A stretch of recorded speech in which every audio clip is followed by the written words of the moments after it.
හරිනේ ඒ ටික ඉවරයිනේ. අපි එහෙනම් මේ ප්‍රතිශක්ති ඌනතා රෝග වලට එමුද? හරි. ගැට්ටික් අරගෙන යන්න ඕනේ හොදේ. සීන් එකේ. නැත්තම් නම් ඉතින් ආයෙ ෂොට් එක වදිනවම තමයි හොදේ. තේරුණා? වැඩ කල් දාගත්තොත් එහෙම ඉවරයි. හරි. මේ අපි එහෙනම් අර වැඩේට එමු මේ වැඩේට එමු. අපිට තියෙන්නේ මේ ඒඩ්ස් ගැන. ප්‍රතිශක්තිකරණය මේ ඌනතා රෝගය. දැන් ප්‍රතිශක්තිකරණය අඩුවීම නිසා ඇතිවන රෝගයක් කිව්වත් හරි ප්‍රතිශක්තිකරණය අඩු කරන රෝගයක් කිව්වත් හරි. හරි. දෙකම එකයි. හදා ගන්න නම් එපා හොඳේ. හදාගත්තොත් ඉවරයි. මේ ඇත්තටම ඒඩ්ස් ව්‍යාප්තිය ලෝකේ නම් අඩු වීගෙන යනවලු. හරි. ලෝකේ ඒඩ්ස් ව්‍යාප්තිය අඩු වීගෙන යනවලු. හැබැයි ප්‍රශ්නේ තියෙන්නේ ලංකාවේ ඒඩ්ස් ව්‍යාප්තිය වැඩි වීගෙන යනවලු. කොහොමත් ඉතින් අපේ සෙට් එක ආයෙත් ලෝකේ අනිත් පැත්තේ දේවල් නේ කරන්නේ. හරි. ලෝකෙ මෙහෙම යනවා නම් අපේ සෙට් එක මේ පැත්ත මොකක් හරි කියන්නේ. හරි. ඒ දේවල් එක්ක මේ ඒඩ්ස් ව්‍යාප්තිය ලංකාවේ පොඩ්ඩක් මේ වැඩි වීගෙන යනවලු. අපි හැමෝම දන්නේ ඉතින් ඒඩ්ස් වැඩිපුරම තියෙන පැත්ත කොහෙද කියලා. හරි. මේ හරි ඒක වැඩක් නෑ පොඩ්ඩක් සබ්ජෙක්ට් එකට එමු. දැන් ළමයි සාමාන්‍යයෙන් මේ ඒඩ්ස් ගැන කතා කරන්න කලින් අපි නිකමට හිතමුකෝ හෙම්බිරිසාව වගේ එකක්. හෙම්බිරිසාවක් හදන්න රයිනෝ වෛරස් වගේ දෙයක් නේ. හරි. එතකොට ওই හෙම්බිරිසාව හදන්න රයිනෝ වෛරස් එක ඇඟ ඇතුළට ගිහලා දවස් දෙකකින් තුනකින් අපිට සාමාන්‍ය රෝග ලක්ෂණ ටික පෙන්නනවා. හැබැයි ඔය ඒඩ්ස් කියන රෝගේ හදන්න සාමාන්‍යයෙන් දායක වෙන්නේ ඔය HIV එකනේ. හරි HIV වෛරසය කියන්න බෑ මොකද HIV එක ඇතුලේ V කියන වෛරසය තියෙනවා. හරි. ඉතින් මේ එතකොට ඒ වෛරස් එක ඇඟ ඇතුලට ඇවිල්ලා දවස් 1කින් 2කින් ලෙඩ එන්නේ නැහැ. සාමාන්‍යයෙන් අවුරුදු 5ක් පන්නල තමයි රෝග ලක්ෂණ ඇති වෙන්න පටන් ගන්න. ඉතින් මේ අර ඒක නිසා අර ආරම්භක HIV දැන් ඔයාලට අද හැදුණා කියලා හෙට හොයාගන්න බෑ. ඒකට තව අවුරුදු 5ක් විතර යනවා. ඒ 5 ඇතුලේ ආතල් එකේ ඉන්න පුළුවන්. හරි. මේ එතකොට මෙහෙමයි. ඔය HIV කියන එක ගත්තොත් එහෙම මම චුට්ටක් HIV ගැන පොඩි හැඳින්වීමක් කරලා ඉන්නම්. ඇත්තටම ඔයාලට මේක මේ විභාගෙට නම් ඕනි වෙන්නේ නැහැ. හොඳේ. මේ මම නිකමට කියලා ඉන්නම්. මොකද මේවා ඇත්තටම බයෝ කරන කෙනෙක් විතර දැනගන්න ඕන. බයෝ කරන කෙනෙක් දන්නේ නැහැ කියලා කියන්නේ බයි ඉතින් මැත්ස් කරන එකෙක් කොහොමද දන්නේ නැහනේ. හරි. මොකෙක් හරි ප්‍රශ්නයක් ඇහුවොත් එහෙම නිකන් ඒක උත්තර දී ගන්න බැරුව නිකන් කිච වෙලා යනවා. ඉතින් ඒක නිසා මේ HIV කියලා කියන්නේ ළමයි ඔය human immunodeficiency virus කියලා එකක්. හරිද?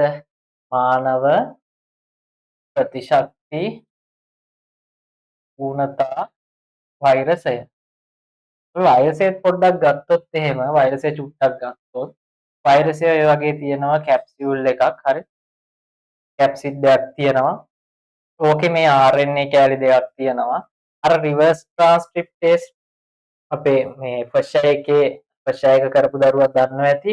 රිවර්ස් ට්‍රාන්ස්ක්‍රිප්ටේස් ඕනේ RNA එකක් අයින් කරන්න. හරි. RNA එක අයින් කරන්න නෙවෙයි DNA එකක් බවට පත් කරන්න. ඊට පස්සේ මේ තියෙන්නේ වටේ තියෙන ආවරණය. මේ පොඩි පොඩි අයිටම් කැලි වගේක් තියෙන ඒවා ඉතින් ඔයාලා දැනගත යුතු නෑ. හරි. මේකවත් ඔයාලා දැනගන්න ඕනේ නෑ. හරි. හරි. මේක නිකන් දැනගෙන ඉන්න RNA වෛරස් එකක් කියලා. හරි. RNA වෛරස් එකක්. RNA වෛරස් එකක් නිසාම තමයි මෙච්චර කෙලවන්නේ. හරි. ඒකට හේතුව අපි මොලිකියුලර් බයොලොජි වලයි සුද්ධ ජීව විද්‍යාවේදී බලමු. හරි. ඒ දැනට ඒව ඕනේ නැහැනේ. හරි. දැන් මේකෙදි දැන් මේ වෛරස් එකක්නේ ආසාදිතේ මේක මේ ලොකුයි කියලා මේක පේන්නේ නැහැ හොඳේ. අසරුත් පේන්නේ නැන්ද? එහෙනම් වෛරස් එක පේනවා කාගේ හරි ගාවෙන් මේ විදිහ එකක් එළියට આવොත් එහෙම ඈත් වෙලා ඉන්න ඕනේ. එහෙම එකක් නැහැ. හරි. මේක අන්විච්චයකටවත් පේන්නේ නැහැ මේක. ඉතින් මේ වෛරස් එක කොහොම තියෙනවනේ. ඒ ලෙඩේ හැදෙන වෛරස් එක යන්න එපා කාගේ හරි ඇඟක් ඇතුළට. අපි හිතමු මෙන්න මේ පිරිමි ළමයාගේ ඇඟ ඇතුළට වෛරස් එක ගියා කියලා මොකක් හරි වෙලා හරි. වෛරස් එක ගිහිල්ලා දැන් මෙයා HIV ආසාදිත පුද්ගලයෙක් කියලා කියනවා. හරි. HIV ආසාදිත පුද්ගලයෙක්. හරි. ළමයි ඔය HIV කියන එක හැදෙන්නේ HIV ආසාදිත කෙනෙක් ඉන්නම ඕනේ. දැන් හිතන්න මේ වාතයේ දිගේ HIV එන්නේ එහෙම නෑ. ඊට පස්සේ මොකක් හරි දෙයක් මෙන්න මේ HIV ආසාදිත පුද්ගලයෙක් සමග ගැටීමක් හෝ ස්පර්ශ වීමක් හෝ රුධිරයේ තැවරීමක් හෝ මොකක් හරි වෙලා තියෙන්න ඕනේ. එහෙම නැතුව මේ ගෙදර ගාව ගහක HIV ගහක කොලේ HIV තියෙනවා තුවාලයක ගෑවුනොත් එහෙම HIV හදන එහෙම ඒව නැහැ. හොඳේ මේ HIV ආසාදිත පුද්ගලයෙක් ඉන්නම ඕනි. කොහෙන් හරි අර ආහාර දාමේ මුල් පුරක වගේ HIV හැදිච්ච පුද්ගලයෙකුම තමයි මුල් පුරක වෙන්නේ. හරි. ඔන්න HIV හැදිච්ච පුද්ගලයෙක් නිසා හොඳේ නිසා මේ තවත් කෙනෙකුට ඔය HIV වෛරසය ඇඟ ඇතුළට ආවොත් ඇඟ ඇතුළට හොඳේ ඇඟ ඇතුළට මේ හමේ තිබ්බ කියලා HIV හැදෙන්නේ නැහැ. ඇඟ ඇතුළට කියන එකේ අර්ථය තමයි අභ්‍යන්තර පරිසරයට. එහෙම නැත්නම් රුධිරයට ආවොත් එහෙම රුධිරයට ආවොත් දැන් රුධිරයේ තියෙන මේ HIV වෛරසය. හරිද? හරි. අපි දන්නවා රුධිරයේ මොනවද තියෙන සංඝටක? රතු රුධිර සෛල තියෙනවා, සුදු රුධිර සෛල තියෙනවා. ඒ වගේම පට්ටිකා තියෙනවා. හරි. දැන් ළමයි මෙන්න මෙහෙම සිද්ධියක් තමයි තියෙන්නේ. දැන් හැම කෙනෙක්ම වගේ හරි අපි කැමති කෙනෙක් ඉන්නවනේ. මම නම් කැමති ගෑනු ළමයින්ට. ඒ කියන්නේ කොල්ලෝ කැමති ගෑනු ළමයින්ටනේ. මම පිරිමි ළමයින්ට කැමති වෙන විදිහක් නැහැ. හරි. සෝරි. ඊට පස්සේ තවත් කෙනෙක් ඉන්න පුළුවන් කළු පාට අයට කැමති. තවත් කෙනෙක් ඉන්න පුළුවන් සුදු පාට අයට කැමති. තවත් කෙනෙක් දැන් වාහන ගත්තත් එහෙමයි. හරිද? එතකොට මේ HIV කැමති කෙනෙක් ඉන්නවා. ඒ කියන්නේ HIV මේ මානව ප්‍රතිශක්ති වුණතා වෛරසයක් කැමති කෙනෙක් ඉන්නවා. ඒ කැමති කෙනාට ෂොට් එක හම්බ වෙනවා. හරිද? ඒක වෙනම සීන් එකක්. කැමති කෙනෙක් ඉන්නවා. ඒ කැමති කෙනා තමයි ළමයි ඔයාලට මතකයි නේද දැන් මම ප්‍රතිශක්තියදී ඉගෙනුවා T සෛල වල එක ආකාරයක් තියෙනවා T කාරක සෛල කියලා. T කාරක සෛල. ඔන්න ඔය T කාරක සෛල ඔන්න ඔය ටිකක් මෙඩිසින් වලට ගියාට පස්සේ CD4+ කියලා නමක් කියනවා ඕකට. හරිද? දැනගන්න ඕනේ නැහැ help cells කියලා. මට නිකන් ලේසියට මම චුට්ටක් කියා ගන්නම් පටලැවෙන්නේ නැති වෙන්න. හරි? T කාරක සෛල වලට තමයි මෙයා කැමති. හරි. මම තව පොයින්ට් එකක් ගේන ඔයාලට මතකයි නේද අපි ප්‍රතිශක්තිකරණ පද්ධතියේ අනුවර්තී ප්‍රතිශක්තියේදී ඉගෙන ගත්තා T සෛලයි B සෛලයි තමයි අනුවර්තී ප්‍රතිශක්තියට දායක වෙන්නේ කියලා. ඒක ඉගෙන ගත්තා. ඔය අනුවර්තී ප්‍රතිශක්තිය කියලා කියන්නේ මොකක්ද? එන කෙනාව අඳුරගෙන, ඒ කියන්නේ එන කෙනාගේ හැඳුනුම්පත බලලා උට ෂොට් එක දෙන එක තමයි අනුවර්තී ප්‍රතිශක්තියේදී කාර්යභාරයක් කරන්නේ. ඉතින් එතකොට අර හැඳුරුම්පත අඳුරගනිද්දී T සෛල කියලා කියන්නේ හරියට මැරෙක් වගේ. කියන්නේ ඩොන් කෙනෙක් ඉන්නේ ඩොන්ලා. හරි ඒ කියන්නේ පුටුවක වාඩිලා ඉන්නවා එහෙම කියනවා බෙල්ල ගහලා දාපන් එහෙම කියලා. තවත් සමහර මැරයෝ ඉන්නවා කියන්නේ ඌම අඳුරගෙන ඌමක ෂොට් එක දාගෙන අර ලොකු සත්ත්ව මැරයෝ නෙවෙයි. මේ T සෛල කියලා කියන්නේ ඩොන්ලා වගේ කට්ටියක්. පුටුවකට වෙලා ඉන්නවා කවුරු හරි ඇවිල්ලා කියන්න ඕනි මූ මෙහෙමයි ඊට පස්සේ තමයි ගිහිල්ලා ඩොන් ෂොට් එක දෙන්නේ. හරිද? ඒ හොඳ මැරය.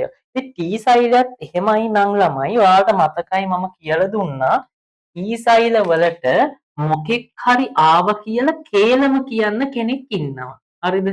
කේලම කියන්න සෛල ಜಾති ටිකක් ඉන්න ඕනි. ඔන්න ඔය කේලම කියන සෛල ಜಾති දෙකක් තමයි මහා භක්ෂාණු සහ ඩෙන්ඩ්‍රිටික් සෛල. හරි? ඩෙන්ඩ්‍රිටික් සෛල. හරි. දැන් අපි B සෛල කතාව පැත්තකට දාමුකෝ. T සෛල වලට කේලම කියන උන් දෙන්න තමයි මහා භක්ෂාණු ඩෙන්ඩ්‍රිටික් සෛලයි. හරියට දැන් මේ වගේ සීන් එකක් වෙන්නේ. අපිට මොකක් හරි ඇමති කෙනෙක් ගාව වැඩක් කරගන්න ඕනොත් අපිට කෙලින්ම ඇමතිට හම්බෙන්න බෑනේ. අර ඇමති ගාව වටේ ඉන්න එකෙක්ට මොකක් හරි පගාවක් දීලා මොකක් හරි කරලා ගිහින් ඇමති ගාවට සෙට් වෙනවා. මෙන්න මේ HIV කියන එකත් අපි වගේම පොරක් තමයි. හරිද? HIV මොකද්ද කරන්නේ? HIV කැමති මේ T කාරක සෛල වලට කැමති කියලා කියන්නේ මූ ඉවර කරලා දානවා. හරි? HIV මොකද්ද කරන්නේ? රුධිරයට ආපු ගමන් මේ මහා භක්ෂාණුයි ඩෙන්ඩ්‍රිටික් සෛලයි ආසාදනය කරනවා. ආසාදනය කළා ඒ සෛල විනාශ කරන්නේ නැහැ. හරිද? දැන් පිට හිතනවනේ වෛරසයක් ආසාදනය වුණොත් එහෙනම් මේ සෛල විනාශ කරයි කියලා. HIV ඒ જાතිය නරක කෙනෙක් නෙවෙයි. නරකයි තමයි නරක ගතිය පෙන්වන්නේ පස්සේ අර. පිටින් හොඳයි පස්සේ තමයි නරක වෙන්නේ. හරිද? HIV මොකද්ද කරන්නේ? මෙන්න මේ මහා භක්ෂාණුයි ඩෙන්ඩ්‍රිටික් සෛලයි ආසාදනය කරනවා. ආසාදනය කළා මෙයාගේ තියෙන RNA කෑල්ල DNA කෑල්ලක් කරගෙන ඒක මෙයාට සෙට් කරලා තව HIV කෑලි හදා ගන්නවා, වෛරස් ඒවා හදා ගන්නවා. දැන් ළමයි මහා භක්ෂාණුව හිතනවා අම්මා. මහා භක්ෂාණුව හිතනවා වෛරස් ටික සෙට් කරගත්ත, වෛරස් ටික මං අල්ලගත්ත, වැඩේ ෂොට් එක හරි කියලා. මෙන්න මේ කෑලි වල සමහරවල් දන්නවා අර ප්‍රතිදේහ ජනක කියලා මේ වෛරස් එකේ කෑලි අනම්මනම් තියෙන හරියද? ඔය කෑලිත් එක්ක ගිහිල්ලා මෙන්න මේ ටීකාරක සෛලයට ඉදිරිපත් කරනවා. ළමයි ටී සෛල සාමාන්‍යයෙන් ඉන්නේ මේ වසා ගැටිතිවල. දැන් HIV ට රුධිරය පුරාවට ගිහිල්ලා වසා ගැටිති හොයාගන්න බෑනේ. එයා නිකන් අර ටැක්සියක් විදිහට තමයි මේ මහා භක්ෂාණුවේ ඩෙන්ඩ්‍රිටික් සෛලය යොදාගන්නේ. මෙයා මහා භක්ෂාණුව ආසාදනය කරාට පස්සේ මහා භක්ෂාණුව වසා ගැටිති වලට ගිහිල්ලා කේලම කියනවා. කේලම කියපු ගමම්ම කේලම කියන්න මුන් සෙට් එක එක්කන් යනවනේ. එක්කන් ගියපු ගමම්ම ෂොට් එක හම්බ වෙනවා. හරියට නිකන් අර තියෙනවා ට්‍රෝජන් යුද්ධයද මන්ද මොකද අශ්වයෙක් ගිහිල්ලා අශ්වයෙක් ඇතුලේ සෙබළු දාලා ඊට පස්සේ ඒකෙන් මේ මාළිගයට ගිහිල්ලා අශ්වය පුපුරවගෙන සෙබළු ඇවිල්ලා සීන්නක් වෙන්නේ. ඒ වගේ සිද්ධියක් තමයි මෙතනත් වෙන්නේ. HIV හරි හොරාට මහා භක්ෂාණුව ඇතුලේ කෙලින්ම අර පර්යන්ති දැන් කවුරුවත් නිකන් ඇඟ ඇතුලට HIV එන්නත් කරන්නේ නැහනේ. පර්යන්තෙටනේ HIV ආසාදනය වෙන්නේ. පර්යන්තේ ඉඳන් අභ්‍යන්තර වසා ගැටිති වලට යනකම් මෙයා ටැක්සියක් කරගෙන ගිහිල්ලා මෙයාට කේලම කියද්දිම HIV ටික CD4 එහෙම නැත්නම් ටීකාරක සෛල ටික ආසාදනය කරගන්නවා. හරිද? ආසාදනය කරගත්තට පස්සේ ළමයි මාර සිද්ධියක් වෙන්නේ. මෙයා දිගින් දිගටම ආසාදනය වී මුළු දේහයේ පුරාවට තියෙන ටීකාරක සෛල ටික ආසාදනය කරන්න ගන්නවා. හරිද? හරි. එහෙමත් ඒතකොට දැන් කෙනෙක්ට හිතන්න පුළුවන් සර් ටීකාරක සෛල වලින් එහෙම අර සයිටොටොක්සික මුකුත් කරේ නෑනේ, ප්‍රශ්නයක් නෑනේ කියලා. දැන් තමයි පුතේ ප්‍රශ්නේ එන්නේ. මෙන්න මේ ටීකාරක සෛල වලට පුළුවන් සයිටොටොක්සික ටී සෛල සක්‍රිය කරන්න. සයිටොටොක්සික ටී සෛල සක්‍රිය කරන්න. ඒ වගේම බී සෛල සක්‍රිය කළා ප්‍රතිදේහ හදන්න පුළුවන්. හරිද? හරි. ඒ වගේම තමයි මෙන්න මේ ටී සෛලය හරිද මේ විදිහට මෙයාගේ ප්‍රතිජේහ ජනක කියන RNA මොකක් හරි මේ වෛරසයේ හෝ මෙන්න මෙයාගේ තියෙන ප්ලාස්ම පටලය අර ප්‍රතිදේහ ජනක කෑල්ලක් වෙනස් කරගන්නවා අපේ දේහේ නැති විදිහට. එතකොට මේ අපේ දේහයේ මේ ටීකාරක සෛලය නැති එකක් වෙන්නද්දී සයිටොටොක්සික ටී සෛල ඊට පස්සේ ස්වභාවික නාශක සෛල අඳුර ගන්නවා මෙයා දේහයේ සෛලයක් නෙවෙයි කියන එක.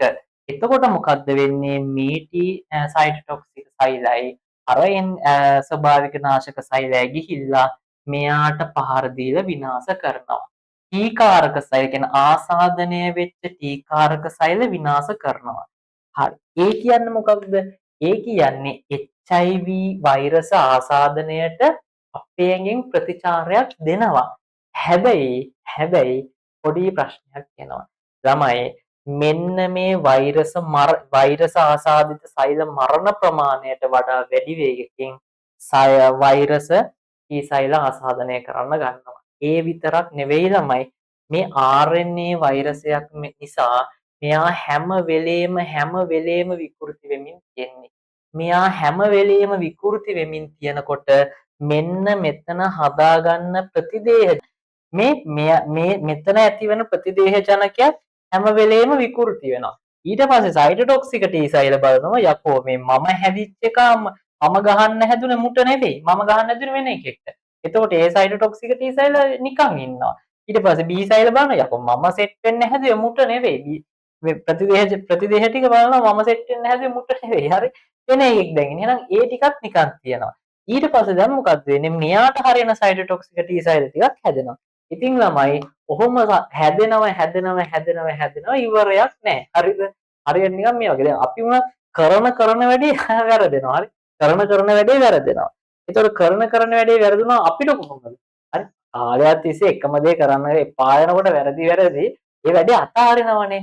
ඉතින් අපි හැදිලා තියෙන්නේ මුගෙන් නම් හරිද? ඒතකොට අපිට එපා වෙනවා කියලා කියන්නේ මේ ප්‍රතිශක්තිකරණ පද්ධතියට එපා වෙනවා. හැබැයි ළමයා අපිට නිකන් අර ඕනම වැඩක් 4-5 පාරක් කරද්දී එපා වුණාට අපේ ප්‍රතිශක්තිකරණ පද්ධතියට එහෙම ලේසියෙන් එපා වෙන්නේ නැහැ. අපි මාසෙන් දෙකකින් වැඩේ අතෑරියට අපේ දේවල් හැබැයි ළමයි ප්‍රතිශක්තිකරණ පද්ධතියට වැඩේ අතාරින්න අවුරුදු 5ක් 10ක් යනවා. හරි පුළුවන් තරම් බලනවා ඉවර කළ මේ වැඩේ මේ කොහොම හරි විනාශ කරලා දාලා අපේ ඇඟ හොඳ තත්ත්වයට ගන්න. HIV ටික තුරන් කරලා දාන්න අපේ ඇඟේ බලනවා. හැබැයි අවුරුදු 5ක් 10ක් ගියාට පස්සේ මේ සයිටොටොක්සික T එහෙම නැත්නම් අණුවල් T ප්‍රතිශක්තියට මේ වැඩේ කරන්න අමාරුයි මහන්සි. එහෙනම් වැඩේ අතහැරලා දානවා මේ T සයිටොටොක්සික T සෛල ටික. එහෙම වැඩේ අතහැරලා දාපු ගමන් අපේ ප්‍රතිශක්තිය වේගෙන් පල්ලෙහාට බහිනවා. අන්න එහෙම වේගෙන් පල්ලෙහාට බහින එක තමයි AIDS කියලා කියන්නේ. තමයි AIDS නිසා මැරෙන්නේ නැහැ.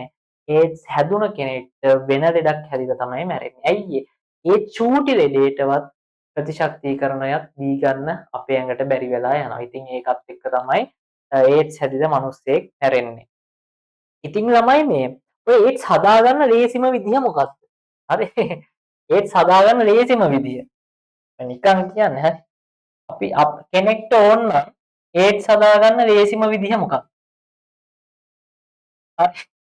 හිතන්න බලන්න. මම දන්නවා දැන් ඔයාලට මතක් වෙන්නේ එක දෙයයි. එකම එක දෙයයි මතක් වෙන්නේ. හරි කමක් නෑ ඒක හරි මතක් වුණානේ හරි. හරි. ඒක හරි මතක් වුණ එක ලොකු දෙයක්. මේ විදිහට ඉන්නවා කෙනෙක්. හරි. ලස්සන කෙනෙක් ඉන්නවා. මේ විදිහට ලස්සන තව කෙනෙක් ඉන්නවා. හරි. හරි. මෙයාගෙන් මෙයාට AIDS හැදෙන්න නම් දේවල් කීපයක් වෙන්න පුළුවන්. එකක් තමයි ඔයාලා දන්න එක කියමුකෝ. ඔයාලා දන්න එක හරි. ලිංගික ක්‍රියාකාරකම් නිසා වෙන්න පුළුවන්. ලිංගික ක්‍රියාකාරකම් කියන්නේ මොකක්ද? හරිද? ලිංගික ක්‍රියාකාරකම් කියන්නේ ළමයි අපි හිතමු මොකක් හරි ලිංගික සංසර්ගයක් නිසා වෙන්න පුළුවන්. වෙන දේවල් නම් නිසා වෙනවා. ඇත්තටම අඩුයි ගොඩක්. ලිංගික සංසර්ග නිසා වෙන්න පුළුවන්. එහෙම නැතුව තව විදි වලට බැරිද? තව විදි වලට පුළුවන්. ඒ විදි ටිකට තමයි මේ ලිංගික ක්‍රියාකාරකම් වලට වැඩිය HIV මෙයාගෙන් මෙයාට ආසාදනය වෙන්න තියෙන ලේසිම විදි ටික. මොකද්ද? එකක් තමයි මෙයා යනවා ලේ බැංකුවකට ලේ දෙන්න. ඒ ලේ අනිත් එක මෙයාට දුන්නොත් එහෙම මොකක් හරි අසාධ්‍ය තත්යකදී හරි 90%ක chance එකක් තියෙනවා මෙයාට HIV බෝ වෙන්න. ඒ කිව්වේ හරි. ඒ කියන්නේ මෙයාගේ රුධිරය මෙයාට පාරවිලයනය කරොත් එහෙම 90%ක chance එකක් තියෙනවා මෙයාට HIV හැදෙන්න. ඒ වගේම තමයි මෙයාර මේ දන්නවනේ දේ මේ අර කුඩු නෙවෙයි ඒකට කියන්නේ මම දන්නේ නැහැ හරි. මොනවද කියලා ගහගන්න අර මත්ද්‍රව්‍ය තියෙන ඉන්ජෙක්ෂන් කරගන්න අර ඉන්ජෙක්ෂන් කටුවකට මත්ද්‍රව්‍ය ගහලා මෙහෙම ගහගන්න හරිද? එතකොට මෙයා එහෙම ගහගත්ත කට්ටකින් මෙයත් ගහගත්ත මොකද ක්ලබින් එහෙම යද්දි මොකක් හරි පාටි දාද්දි ක්ලබ් යද්දි ඕක සාමාන්‍යයෙන් කරන දෙයක් නේ ඔක කරන දෙයක් කියන්නේ හොඳ දෙයක් නෙවෙයි හොඳේ. කිසි අවුරුද්දයක් කියමු උඹලා නම් හුරු වෙන්නවත් ලෑස්ති වෙන්න එපා හරි. ගෙදරට ඇවිල්ලා ගහගන්නේ මම හරි. මේ දැන් හිතන්නකෝ ඒ වගේ තැනකදී කොහොමත් සාමාන්‍ය වෙන දෙයක් මේ ඩ්‍රග් යූසර් කෙනෙක් එහෙම නැත්නම් බෙහෙත් අර ඉන්ජෙක්ෂන් ගහගන්න කෙනෙක් එහෙම ගහගත්ත ගමන් මෙයාටත් ඒ කට්ටෙන් ගැහුවොත් එහෙම එතන රුධිරය තියෙනවනේ ඒ විදිහටත් මෙයාට රුධිරය යන්න පුළුවන් හරිද එහෙම ගිහලා HIV හැදෙන්න පුළුවන් ඒ විදිහට සාමාන්‍යයෙන් 100ට 1ක් විතර යනවා මේ ලිංගික ක්‍රියාකාරකම් නිසා තමයි 100ට 1ක වගේ chance එකක් තමයි තියෙන්නේ මෙයාට බෝ වෙන්න හැබැයි ළමයි දැන් හිතන්නකෝ මෙහෙම අම්ම කෙනෙක් ඉන්නවා මොකක් හරි වෙලා අම්මට HIV හැදුනා. හැබැයි එයාට බබෙක් හම්බෙන්න ඉන්නවා. එතකොට ළමයි මේ අම්මගෙන් බබාට යන්න තියෙන chance එක 130ක් විතර තියෙනවා. හරිද? ඒ විදිහට HIV බෝ වෙන්න පුළුවන්. ඉතින් ළමයි ඔයාට HIV හදාගන්න ඕනි නම් හරි? ඔයාට HIV හදාගන්න ඕන නම් ලේසිම ක්‍රමය තමයි ඔයා ගිහිල්ලා HIV හැදිච්ච කෙනෙක්ගෙන් ලේ ටිකක් අරගෙන ඔයාගේ එකට ඉන්ජෙක්ට් කරගන්න ආයිස් ලෝවේ ෂුවර් ෂොට් අනිවාර්යෙන්ම HIV හැදෙන ඔයාට හරිද එහෙම ලිංගික ක්‍රියාකාරකම් නිසා තමයි සාමාන්‍යයෙන් හැදෙනවා අර අපි අර සාමාන්‍යයෙන් දන්නේ ඕකනේ මොකද ළමයි අපි මෙහෙම 90ක් HIV හැදෙනවා කිව්වට දැන් අපි රුධිර පාර විලයනය කරද්දි තමයි ඔය HIV කියන වෛරස් එක හෙපටයිටිස් කියන වෛරස් එහෙම තියනවද කියලා චෙක් කරනවා හරිද ඒක නිසා තමයි අර බය නැතුව අපිට රුධිරය ගන්න පුළුවන් වෙන්නේ. එහෙම නැත්නම් එහෙම චෙක් කරන්නේ නැහැ කියලා කියන්නේ අතිශය භයානකයි. මොකද අනිවාර්යෙන් HIV රුධිරයක් තව කෙනෙක්ට දුන්නොත් මේ 190 කතා නෙවෙයි අනිවාර්යෙන් හැදෙනවා. ඉතින් ඒ නිසා ඒක හරි භයානකයි ළමයි නිසා ඒව චෙක් කරලා තමයි ගන්න රුධිරය. හරි ඒ නිසා ඔයාලා බය වෙන්න එපා දැන් හොස්පිටල් එකට කියලා ඩොක්ටර් HIV තියනවද ඔය මයිට් එකේ හරි ඒව හිතන්න එපා කොහොමද. ලේ දෙන තත්ත්වෙදී ඔයා ඒ වාහන මට්ටමක් නැහැ. හරි. මේ මේ මුත් කතාව ඕනේ නැහැ. මේ ලිංගික ක්‍රියාකාරකම් වල නොයේදී ඉන්නකෝ ඒ හොඳටම HIV හදාගන්න නැති වෙන්න. හරි. එච්චරයි තියෙන්නේ. හරි. ඔය ටික තමයි තියෙන්නේ. එහෙනම් මේ අපි ඊළඟ එකට යමු. ඊළඟ